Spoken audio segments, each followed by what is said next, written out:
पीयूष साहू मु देवगढ़ जिल्लाରୁ ଆସିଛି ଆଜ୍ଞା ମୋର 40 rank ଅଛି OCS 2024 ପରୀକ୍ଷାରେ। ଆଚ୍ଛା 40 ରାଙ୍କ ଆପଣ ଭାବିଥିଲେ କି 40 ରାଙ୍କ ରହିବ ନା ଅଧିକ ଟିକେ ଏକ୍ସପେକ୍ଟେସନ ଥିଲା କି? ନାଇଁ ଭାବିଥିଲି କିଛି ଗୋଟେ ହେଇଯିବ ଯେହେତୁ ମେନ୍ସ ଭଲ ହେଇଥିଲା ତ 40 rank ଅଛି ଖୁସି ଅଛି। ଆଚ୍ଛା କେମିତି ମେନ୍ସ ଥିଲା ଏବଂ ପ୍ରିଲିମ୍ସ କେମିତି ଥିଲା? ମୁଁ ତ MSc ପଢିଲା ସହ ସାଇମଲ୍ଟେନିୟସଲି ଏପଟେ ବି ଧ୍ୟାନ ଦଉଥିଲି ତ ଏକା ସାଙ୍ଗରେ ମୋର ପ୍ରିପାରେସନ୍ ଚାଲିଥିଲା ତ ପ୍ରିଲିମ୍ସ ବି ଭଲ ହେଇଥିଲା ତ ମେନ୍ସ ପାଇଁ ପୂର୍ବଥର ଯେହେତୁ ମୁଁ ମେନ୍ସରେ ରହିଯାଇଥିଲି ତ ବେଟର ପ୍ରିପାରେସନ୍ କରିଥିଲି ମେନ୍ସ ଭଲ ହେଇଥିଲା ପୂର୍ବଥର। ଆମେ କହୁ ଯଦି ଆମେ IAS ପରୀକ୍ଷା ଦେବା ପାଇଁ ପଡିବ ଆମକୁ ଦିଲ୍ଲୀ ଯିବା ପାଇଁ ପଡିବ OS ହେଲେ ଭୁବନେଶ୍ୱର ଆସିବା ପାଇଁ ପଡିବ ଆଜ୍ଞା ଆପଣ କଣ କହିବେ ବିନା କୋଚିଂ ରେ ଜଣେ OPSC UPSC କ୍ରାକ୍ କରିବା ସମ୍ଭବ କି?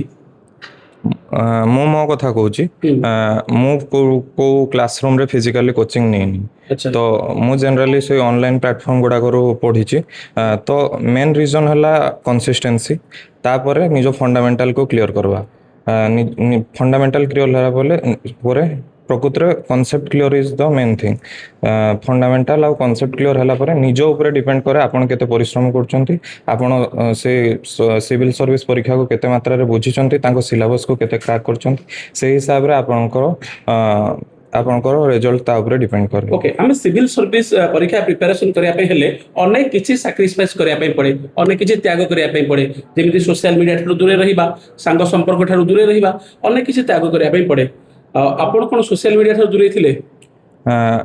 ସୋସିଆଲ ମିଡ଼ିଆର ଦୁଇଟା ଅଛି ଗୋଟେ ପଜିଟିଭ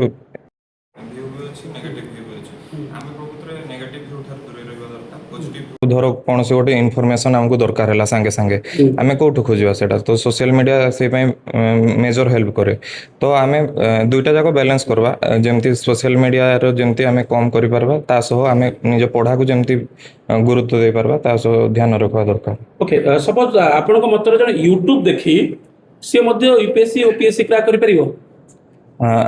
ୟୁଟ୍ୟୁବ ବହୁତ କିଛି କଣ୍ଟେଣ୍ଟ ଅଛି ୟୁଟ୍ୟୁବରେ ମଧ୍ୟ ଯାହାଫଳରେ ନିଜର ଫଣ୍ଡାମେଣ୍ଟାଲ ମଧ୍ୟ କ୍ଲିୟର କରିହେବ ତ ପ୍ରକୃତରେ ପିଲା ଉପରେ ଡିପେଣ୍ଡ କରେ ସେ ଯଦି ବୁଝିପାରୁନି ତ ବେଟର କି ସେ ଭେରାଇଟି ଅଫ୍ ଅପସନ୍ ତା ପାଖରେ ଅଛି ତ ସେ କନସେପ୍ଟ କ୍ଲିୟର କରିବ। ଓକେ ଆପଣ କହିଲେ ୟୁଟ୍ୟୁବ କଥା ଆପଣ ୟୁଟ୍ୟୁବ ଗୋଟେ ହେଲା ବିଶାଳ ସମୁଦ୍ର ଆଜ୍ଞା ତ କୁହାଯାଏ ସିନ୍ଧୁରୁ ବିନ୍ଦୁ ଖୋଜିବା ଏତେ ବିଶାଳ ସମୁଦ୍ର ଏତେ ବିଶାଳ କଣ୍ଟେଣ୍ଟ ତା ଭିତରୁ ମୁଁ ଜଣେ ପିଲା ଯେ କି UPSC କ୍ରାକ୍ କରିବା ପାଇଁ ଚାହିଁବ OPSC କ୍ରାକ୍ କରିବା ପାଇଁ ଚାହିଁବ ଗୋଟେ ବିଶାଳ ସମୁଦ୍ରରୁ କଣ୍ଟେଣ୍ଟ ସେ କେମିତି ଖୋଜିବ? ସେଥିପାଇଁ ପ୍ରକୃତରେ ମେଣ୍ଟର ଜଣେ ଦରକାର ଯିଏ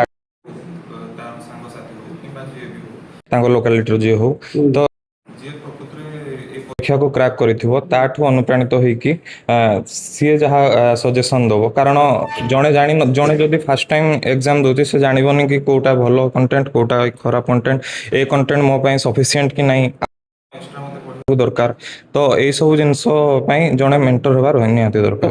ଆଜ୍ଞା ଆପଣଙ୍କ ବାପା କ'ଣ କରନ୍ତି? ମୋ ବାପା ଜଣେ ଟିଚର ଅଛନ୍ତି। ଆଚ୍ଛା ଆପଣଙ୍କ ବାପା ଟିଚର ଥିଲେ ତ ଜଣେ ଗରିବ ଶ୍ରେଣୀର ପିଲା ସେ ସପୋର୍ଟ ପାଉନଥିବ ସେଭଳି ପିଲା କ'ଣ UPSC କ୍ରାକ୍ କରିପାରିବ OPSC? ଆଜିକାଲି ତ ସବୁ ଯେହେତୁ ମୋବାଇଲ ସମସ୍ତଙ୍କ ଘରେ ଅପେକ୍ଷାକୃତ ହେଇଗଲାଣି ତ ପ୍ରଥମେ ହେଲା ତା ଭିତରେ ଇଚ୍ଛା ଥିବା ଦରକାର ତ ସେ କେମିତି ସେ ସିଭିଲ୍ ସର୍ଭିସକୁ କ୍ରାକ୍ କରିପାରିବ ତା ଛଡ଼ା ଆମର ୟୁଟ୍ୟୁବ ହେଲା କିମ୍ବା ଇଏ ହେଲା ତ ବହୁତ କିଛି ଅପସନ୍ ଅଛି ଯାହାଦ୍ୱାରା ସେ ନିଜ ସିଭିଲ୍ ସର୍ଭିସ ପ୍ରିପାରେସନ୍ କରିପାରିବ।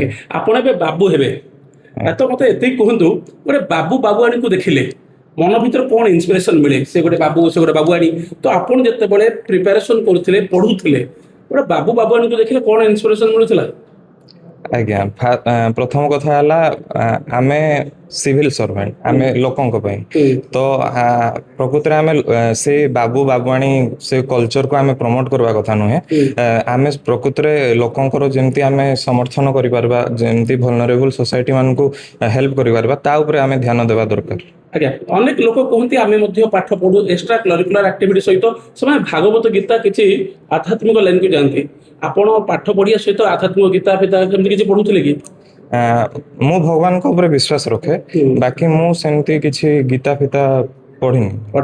ଆଚ୍ଛା ଅନେକ ଇଣ୍ଟରଭ୍ୟୁଅର ପଚାରନ୍ତି ଆପଣ କେତେ ଘଣ୍ଟା ପଢୁଥିଲେ କିଏ 16 ଘଣ୍ଟା 17 ଘଣ୍ଟା ମୁଁ ଆପଣଙ୍କୁ ଡାଇରେକ୍ଟଲି ପଚାରିବା ପାଇଁ ଚାହିଁବି ଆପଣ ହାର୍ଡୱାର୍କ ଉପରେ ବିଶ୍ୱାସ କରନ୍ତି ନା ସ୍ମାର୍ଟ ୱାର୍କ ଉପରେ? ଦେଖନ୍ତୁ ଦୁଇଟା ଯାକ ଇମ୍ପୋର୍ଟାଣ୍ଟ ଯେତେବେଳେ ଆମର ଏକ୍ଜାମ ପାଖେ ଆସୁଛି ସ୍ମାର୍ଟ ଆର୍କିଜ୍ ଇମ୍ପୋର୍ଟାଣ୍ଟ ହୁଁ। ଯେତେବେଳେ ଆମର ଏକ୍ଜାମ ନାହିଁ ଆମେ ଥୋରୋଲି ସିଲାବସକୁ ପଢ଼ିବା ଦରକାର ସେତେବେଳେ ହାର୍ଡ ୱାର୍କ ଇଜ୍ ଇମ୍ପୋର୍ଟାଣ୍ଟ ଆଜ୍ଞା କେତେ ସମୟ ଆପଣ ଦିନକୁ ପରିଶ୍ରମ କରୁଛନ୍ତି? ମୁଁ ଦିନକୁ 7 ରୁ 8 ଘଣ୍ଟା କଣ୍ଟିନ୍ୟୁଅସ୍ ମାନେ ପ୍ରତିଦିନ 7 ରୁ 8 ଘଣ୍ଟା ପ୍ରିପେୟାର ଓକେ, କରୁଛି ସପୋଜ ଆପଣ ଭିଡ଼ିଓ ହେବେ, ଆଜ୍ଞା ଗାଁ ଗହଳି ବୁଲିବେ, ଲୋକମାନଙ୍କ ସେବା କରିବେ, ଡୋର ଟୁ ଡୋର ବୁଲିବେ, ଗୋଟେ ଚ୍ୟାଲେଞ୍ଜିଂ କଷ୍ଟ ହବନି? ଆଜ୍ଞା ଏଇଥିପାଇଁ ତ ଆମେ ସିଭିଲ ସର୍ଭିସ ଜଏନ୍ କରିଛୁ ମାନେ ସେବା କରିବେ। ଆଜ୍ଞା କିଛି ଲୋକମାନେ କୁହନ୍ତି ଯୋଉ ସରକାର ବାବୁ ମାନେ ଆଜିକାଲି ମିଛ ଲାଞ୍ଚର ଶିକାର ହଉଛନ୍ତି। ଆପଣ ଜାଣିଥିବେ ଅନେକ ବୁଦା ବୁଦା ଟଙ୍କା ବାହାରୁଛି, ବ୍ୟୟବହୁଳ ସମ୍ପତ୍ତି ଠାବ ଆଜ୍ଞା କରୁଛନ୍ତି। ଆପଣଙ୍କ ଭଳି ଯେତେବେଳେ ପିଲା ଆଗରୁ ପ୍ରିପାରେସନ କରନ୍ତି ସେମାନେ ଓଥ ନିଅନ୍ତି, ପ୍ରତିଜ୍ଞା ନିଅନ୍ତି ଆମେ କରପସନ କରିବୁ ନାହିଁ। କିନ୍ତୁ ଦୁଃଖର କଥା, ବିଡ଼ମ୍ବନାର କଥା, ସେମାନେ ମଧ୍ୟ କରପସନର ଶିକାର ହୁଅନ୍ତି। ଆପଣ ଆଜି କଣ କହିବେ? ଆପଣ ଯଦି ବାବୁ ହେବେ କରପସନ ଶିକାର ହେବେ ନା ଆପଣ ଗୋଟେ ସ୍ୱଚ୍ଛ ନୀତି ପ୍ରଣୟନ କରିବେ? ଆମର ଯାହା ଲ ଆଣ୍ଡ ଅର୍ଡର ଅଛି ସେ ସବୁକୁ ମେଣ୍ଟେନ କରିକି ମୁଁ ସଚ୍ଚୋଟ ଭାବରେ ଲୋକମାନଙ୍କ ସେବା କରିବାକୁ ନିଶ୍ଚୟ ତୈୟାର। କଣ ଦୂରେଇ ଦେବେ? ଆପଣ ଦେଖୁଥିବେ ଓଡ଼ିଶାର ଅନେକ ସମସ୍ୟା, ସୌମ୍ୟର ହତ୍ୟାକାଣ୍ଡ, ଚୋରି, ଲୁଣ୍ଠନ, ମାରପିଟ ଦିନକୁ ଦିନ ବଢ଼ି ଚାଲିଛି। ଆପଣ ପ୍ରଥମେ କୋଉଟା ଦୂରେଇବା ପାଇଁ, କୋଉଟା ଇରାଡିକେଟ କରିବା ପାଇଁ ଚାହିଁବେ?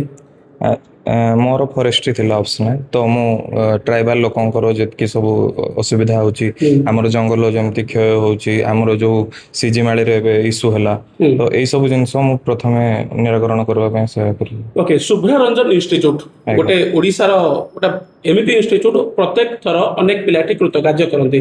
ତ ଆପଣ ଆଜି ଷ୍ଟୁଡେଣ୍ଟ ହିସାବରେ ଶୁଭ୍ରା ରଞ୍ଜନ ଇନଷ୍ଟିଚ୍ୟୁଟ ଠାରୁ କଣ ଶିଖିଲେ ଆଉ ଯୋଉଟା କି ଆଜି ଆପଣ ପ୍ରତିଫଳିତ କାମରେ ଲଗେଇଲେ?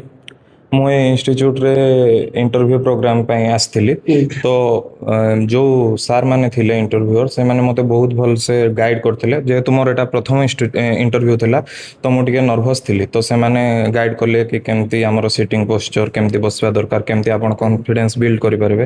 ତ ଏଇସବୁ ଜିନିଷ ପାଇଁ ଏଇ ଶୁଭ୍ରା ରଞ୍ଜନ ତାମାନେ ଇନଷ୍ଟିଚ୍ୟୁଟ। ଆପଣ ସଫଳତା ହବା ପଛରେ ଶୁଭ୍ରା ରଞ୍ଜନ ଇନଷ୍ଟିଚ୍ୟୁଟର ହାତ ଅଛି। ଆଜ୍ଞା ନିଶ୍ଚିତ।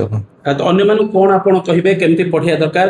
ଯୋଉମାନେ ଆପଣଙ୍କୁ ଆଶାୟୀ ଅଛନ୍ତି, ଆସ୍ପିରାଣ୍ଟ ମାନେ ଅଛନ୍ତି, ଆପଣ ଦେଖୁଛନ୍ତି କେମିତି ଜଣେ ଓପିଏସସି ୟୁପିଏସସି କ୍ରାକ୍ କରିପାରିବ, ମେନ୍ ଫଣ୍ଡା କଣ? ଆଜ୍ଞା ମେନ୍ ଫଣ୍ଡା ହେଲା କନସିଷ୍ଟେନ୍ସି ଇଜ୍ ଦ କି।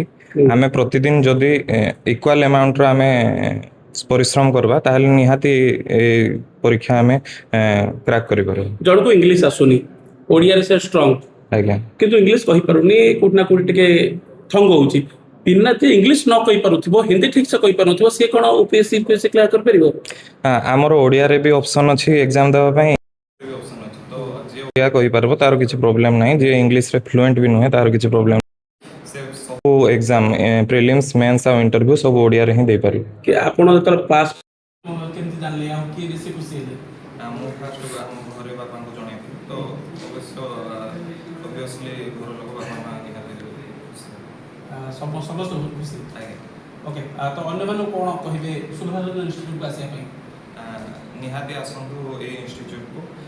ଏଠି ଭଲ ଭଲ ଗାଇଡ଼ ମାନେ ଅଛନ୍ତି, ମେଣ୍ଟର ମାନେ ଅଛନ୍ତି, ଆପଣଙ୍କୁ ମେଣ୍ଟରିଂ କରିବେ ଏବଂ ହେଲ୍ପ କରିବେ ଏଇ ସିଭିଲ୍ ସର୍ଭିସ୍ ଏକ୍ଜାମକୁ ସୁରୁଖୁରୁରେ କ୍ରାକ୍ କରିବେ।